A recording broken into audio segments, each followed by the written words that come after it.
Sinä yönä, aivan Betlehemin kaupungin ulkopuolella, paimenet vartioivat lampaitaan. Kuinka voit antaa tuon lampaan valvoa koko yön? Sen pitäisi nukkua. Minun lampaaniko? Tuo on sinun. Komenna sinä se nukkumaan. Minä en kävele tuonne saakka. Hoida sinä se. En, sinä. En sinä. Ei, se on pikkujuttu. Sinun pitää vaan olla sille kiltti. Siinä kaikki. Mitä tarkoitat? Komenna se nukkumaan. Hei lammas! Mene nukkumaan! Tule tänne, pikkukaveri. On aika nukkua.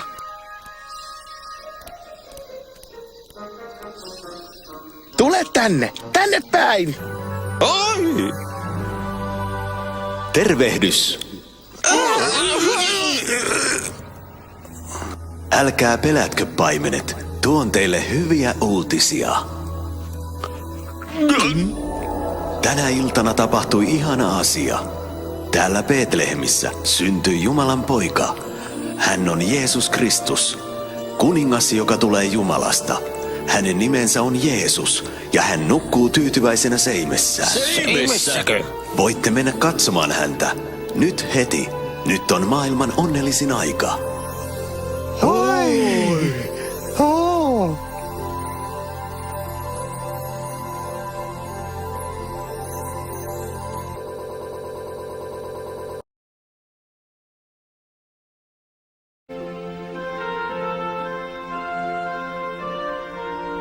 Monta vuotta sitten Israelin eräänä päivänä Nasaretin kaupungissa nuoren naisen, Marian luo tuli yllättävä vieras, enkeli.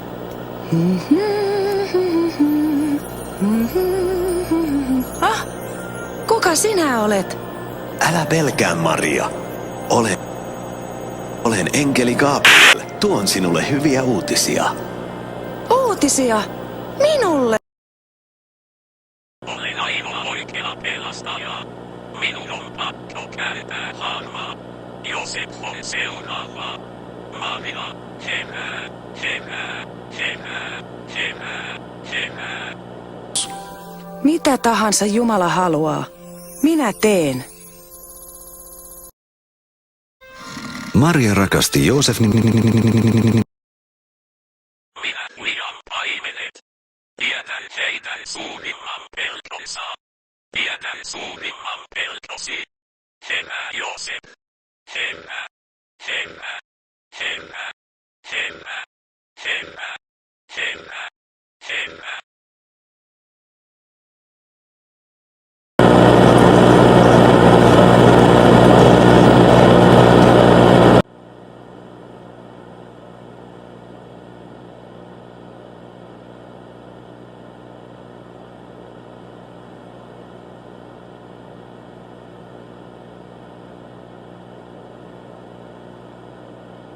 Älkää pelkätkö, rakkaat paimeneni.